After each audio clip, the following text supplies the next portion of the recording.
You ask Tiger to solve. This deals with linear equations with one unknown. The final result is x equals -1. Let's solve it step by step.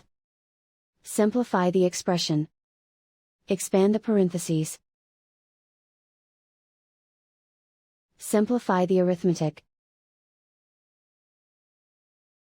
Swap sides.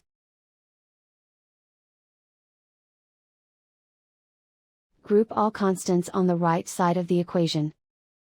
Add 6 to both sides. Group like terms.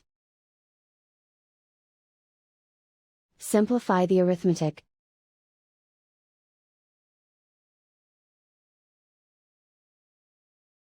Isolate the x. Divide both sides by -3. Cancel out the negatives. Simplify the fraction. Move the negative sign from the denominator to the numerator. Simplify the fraction. And so the final result is x equals -1.